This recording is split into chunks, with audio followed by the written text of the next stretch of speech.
I want you to take a second right now and think back to the absolute last time you made a mistake. Oh, yeah, that is always a fun memory to pull up, right? Right. But seriously, just put yourself right back in that precise moment. Maybe you, I don't know, completely forgot a crucial morning meeting. Or you were trying to explain a complex idea at work and you just fumbled a really simple word. Exactly. Or perhaps you tried your hand at a brand new hobby and the result was just an objective disaster. Oh, I've been there. We all have. But whatever it was, I want you to recall that specific physical sensation, that sudden hollow drop in your stomach. Yeah, the heat rushing up your neck and just burning in your face. Yes, that exact feeling. We possess this deeply ingrained, almost biological instinct to avoid mistakes at all costs. We really do. We treat them like literal existential threats. Which is wild, right? But it's a profoundly human reaction. It is, yeah. Yeah. And it's deeply rooted in how we are conditioned to process failure. I mean, we treat mistakes as these glowing red warning signs, signaling that something is fundamentally wrong with us. Like we're broken somehow. Exactly. We falsely equate a temporary stumble with a permanent lack of intelligence or talent or readiness. We tell ourselves that, well, if we were truly capable, the execution would have been just flawless right from the start. Which is such a trap. It's a massive trap. And that fear of real-time failure is exactly what we are exploring today in this deep dive. I'm really excited for this one. Me too. So we are looking at a narrative case study today. It's titled The Courage to Be Imperfect, Daniel's English Journey. And on the surface, this looks like a document about a professional trying to master a second language. Right. But underneath the linguistics, it serves as this brilliant exploration into the psychology of perfectionism, specifically in how we communicate. Yeah, the mission of this deep dive is really to unpack why flipping our perspective on our own errors isn't just like a nice motivational poster. Yeah, not just fluff. Right. It's actually the mechanical secret to learning anything new. Which requires a huge shift. A fundamental shift in how we categorize data. Definitely. Currently, when we make a mistake, our brain just instantly files it under failure. But the goal is to recategorize that mistake as a necessary data point for growth. And the source material actually brings up a concept I think we've all heard before. The toddler analogy. Yes, the classic way toddlers learn to walk. It's a classic for a reason, though. It is, sure. But we really need to look at what is actually happening mechanically in the adult brain that makes us lose that grace. Right, because when a toddler falls for, like, the 20th time, we don't look at them and conclude they just lack the genetic talent for walking. Right. We don't say, well, walking just isn't for you, buddy. We cheer for them. No. We intuitively understand that every single fall is feeding their brain essential spatial and physical data. Data about balance, Yeah. Gravity, momentum. Exactly. The falls are the exact mechanism of learning.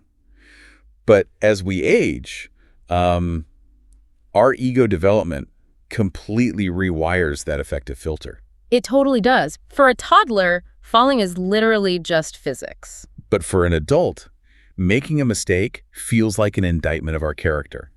The stakes just completely shift from physical mechanics to social and professional survival. We start perceiving errors as direct threats to our identity, which is so heavy. It is. And because we lose that grace for ourselves, we start actively seeking out environments where we can hide our stumbles. Oh, absolutely. We gravitate towards spaces where we can control every single variable.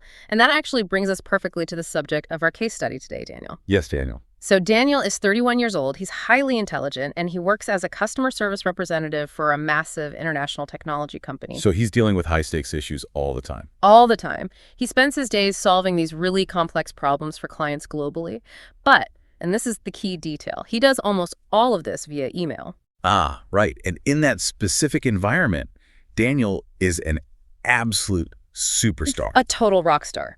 Because email provides the ultimate psychological shield, right? Asynchronous communication. Yes, in an asynchronous environment, the threat of real-time failure is just entirely neutralized. Completely. He has spell check. Right. He has the backspace key. He has the absolute holy grail of adult psychological safety, the delete button. The delete button is everything. It really is. If Daniel isn't totally sure about the syntax of a sentence, he can just stop, open a new tab, research the grammar rule, and correct the error before a single person ever sees it. He gets to present this utterly flawless, curated version of his intellect.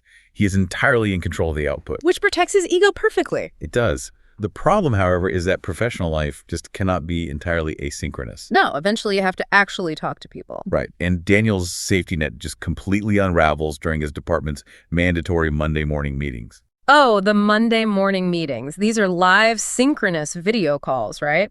With colleagues tuning in from all over the world, mixing native and non-native English speakers. And spoken communication does not have a delete button. It does not. And this is where we see Daniel's internal conflict just play out in agonizing real time.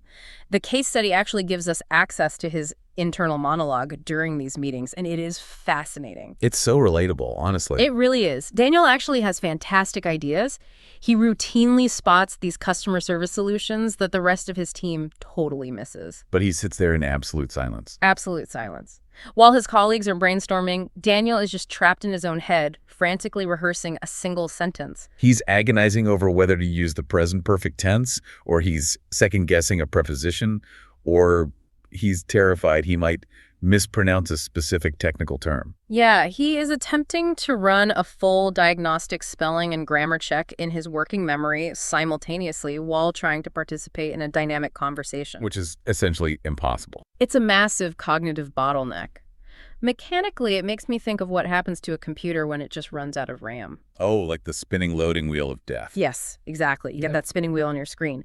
Daniel's brain is processing so much background data, checking grammar rules, calculating social risk, predicting potential misinterpretations. Right, so the main application, which is simply speaking his idea out loud, it just times out and crashes. It completely crashes. By the time the internal loading wheel stops and he finally feels like his sentence is perfectly constructed, the meeting has already moved on. The opportunity just vanishes.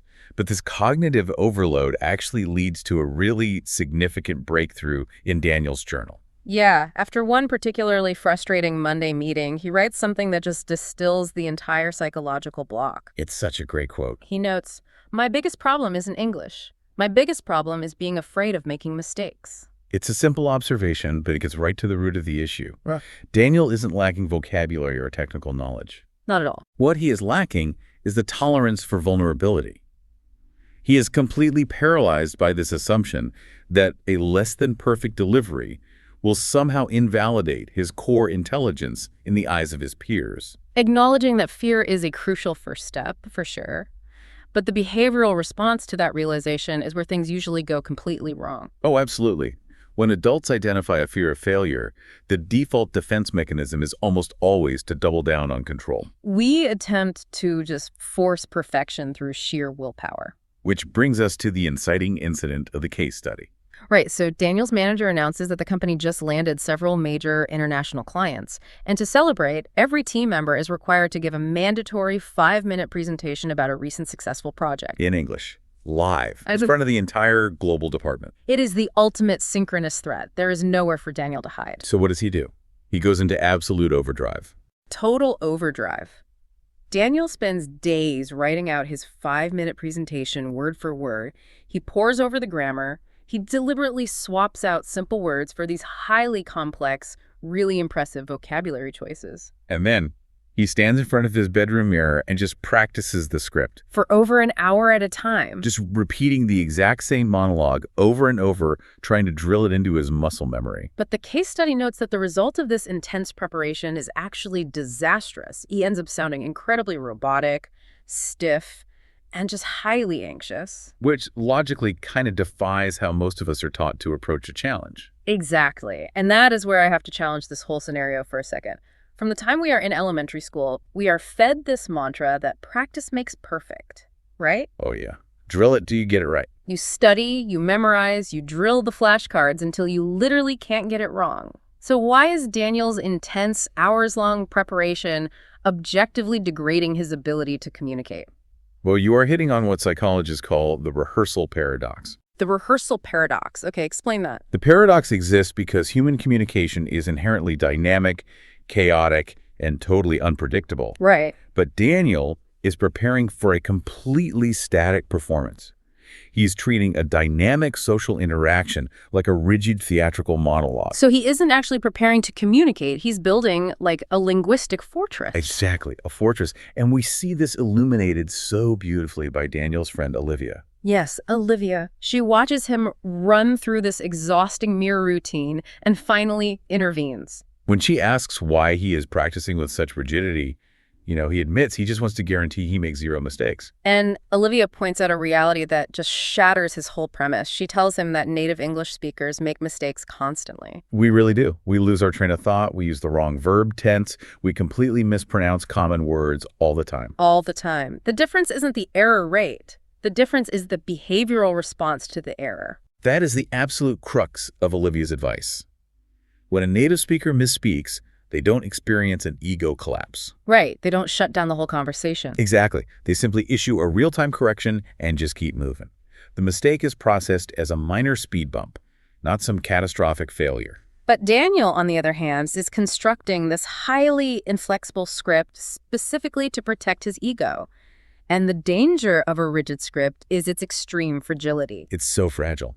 If he relies entirely on rote memorization, building a single brittle neural pathway for this presentation, what happens if he drops one word? Or if someone in the audience just coughs and distracts him for a second. The whole script shatters. Yeah. Because he has built zero cognitive flexibility into his preparation. He is prioritizing the illusion of control over actual, authentic connection with his audience. He is trying to manage his colleagues' perception of his intelligence rather than actually sharing his ideas with them. And corporate cultures often inadvertently reward this, to be fair. We see polish, and we just assume competence, which makes Daniel's fear entirely rational. It is rational, but Olivia is asking him to undergo a massive paradigm shift. She's asking him to value clarity over perfection. Which is terrifying when you're used to relying on the delete button. Armed with that somewhat terrifying reality check, Daniel has to actually face the room. Presentation day arrives, and we finally get to see if this theory holds up under extreme physiological pressure. And the stakes are incredibly high for him. Daniel barely slept. His autonomic nervous system is in full fight-or-flight mode. But before he speaks, Daniel enters this really vital observational phase. As he sits in the meeting room waiting his turn, he actively watches his colleagues present. And he notices anomalies that directly contradict his internal fears. Yes. One coworker completely blanks on an important data point and just casually checks his notes. Another mispronounces the name of a brand new client. And the reaction from the room is just a collective shrug. There is zero judgment. Nobody laughs. Nobody questions their competence. The meeting just naturally rolls on. Daniel is gathering real-world empirical data proving that his environment is actually forgiving. The threat is largely internal. But observing someone else survive a public mistake is one thing. Experiencing it yourself is the ultimate test. Yeah, and eventually his manager calls his name. The moment of truth. Daniel stands up, he takes a breath, and he launches into his perfectly rehearsed script. And for the first minute, he is flawless. He is riding the rails of his memorization. He really is. But then the climax of the story hits. He is explaining a critical customer success project, and instead of saying customer satisfaction, he accidentally says customer celebration. A minor semantic slip. Honestly, a completely understandable vocabulary swap under pressure. But for Daniel, in that exact fraction of a second, the script breaks, and it feels catastrophic. He freezes completely. The case study describes his face just burning up. His internal panic alarm is deafening. He is standing there in silence, convinced he has ruined everything, certain that his colleagues are silently judging his broken English. This is the exact scenario he spent hours in front of the mirror trying to prevent. He is completely exposed. So what happens when the fortress falls? The room does not erupt into mocking laughter. His manager doesn't look disappointed. Instead, something profoundly ordinary happens. His manager just smiles gently and says, "It's okay, Daniel. We know what you meant." A few colleagues nod encouragingly. They aren't there to audit his syntax. Not at all. They are there to understand his project. It reminds me of the mechanics of tripping on a crowded city sidewalk. Oh, I hate that feeling. It's the absolute worst. But think about it. If you are walking down a busy street and you catch your toe on a crack and stumble, it's a very public mistake. Sure, everyone sees it. But if you just pop right back up, maybe, chuckle to yourself and keep walking, the crowd instantly moves on. You haven't disrupted the flow. But if you trip and then you just sit there on the pavement, frozen in panic, refusing to move because you are so mortified, That is when the situation becomes agonizingly awkward. That is a phenomenal way to visualize it. The awkwardness is not generated by the stumble itself. The awkwardness is generated by the freeze. Exactly. When you freeze, you disrupt the social contract. You force everyone else in the room to stop what they are doing and manage your emotional state. And in that meeting room, Daniel realizes he is sitting on the sidewalk. He finally grasps that his audience is listening for the substance of his ideas, not evaluating the polish of his grammar. So he makes a choice. He pops back up from the pavement. He takes a breath, smiles, and says, "Let me correct that. I meant customer satisfaction." He executes the pivot. And the tension in the room instantly evaporates. A few people even laugh softly, but it's a shared empathetic laugh. They're laughing with him. The pivot is the behavioral shift that changes everything here. And the case study highlights a really remarkable cognitive transformation that occurs immediately after this moment. Ironically, once Daniel explicitly makes a mistake, owns it, and abandons the rigid script, his English suddenly sounds significantly more natural and fluent. Because the loading wheel of death is finally gone, the cognitive bottleneck just clears. Precisely. He is no longer devoting massive amounts of working memory to monitoring his grammar and suppressing his anxiety. He has freed up his cognitive resources to do what they are actually meant to do, connect with the audience, and articulate his thoughts. He has transitioned from performing to communicating. And he absolutely crushes the rest of the presentation. The room applauds. But the most poignant moment of the entire narrative happens afterward, during a one-on-one with his manager. Daniel is still a bit hung up on the fact that his delivery wasn't flawless, right? Yeah. He points out to her, "But I made mistakes." And her response is the absolute core thesis of this entire deep dive. She replies, "Yes, so did everyone else." And then she delivers a line that perfectly encapsulates the psychology of effective communication. She says, "People remember clear ideas far longer than perfect grammar." People remember clear ideas far longer than perfect grammar. I love that. If we pull back from Daniel's specific corporate linguistic journey for a second and look at the broader implications for you, the listener, the utility of this mindset shift is massive. The application extends far beyond acquiring a second language. I mean, this is about how we approach any steep learning curve. Really anything. Whether you are stepping up into a demanding new leadership role at your company or trying to learn complex software, or even just sitting in a pottery class for the very first time trying to center clay on a wheel. Every single mispronounced word, every awkward silence where you lose your train of thought, every lopsided, collapsed bowl, none of those are indicators that you are an imposter or fundamentally incapable. No, they are the literal mechanical signs that your brain is acquiring new skills. They are the adult equivalent of the toddler's falls. They are the essential data points your neural pathways require to calibrate, adjust, and improve. When we use our adult environments to artificially edit out mistakes before they happen, we aren't just protecting our egos. We are actively editing out the learning process itself. Perfection is not only the enemy of connection, it is the enemy of clarity and growth. We've explored the hidden psychological costs of the delete button and asynchronous safety nets. We've dismantled the rehearsal paradox, showing exactly why rigid preparation shatters under dynamic pressure. And we've seen the sheer mechanical power of owning the stumble, popping up from the sidewalk, and moving forward. It all circles back to the realization that your audience, whether it's a boardroom full of colleagues, a social gathering of friends, or a crowd of strangers, they are almost universally rooting for you. They really are. They just want the substance of what you have to say. They crave the authenticity of the idea, not the sanitized polish of the delivery. Which leaves me with one final question for you to mull over as you go about the rest of your day. I'm curious what this is. If it is a psychological fact that people remember clear ideas far, far longer than perfect execution, what brilliant idea of yours are you currently hiding from the world just because you haven't figured out the perfect way to say it yet?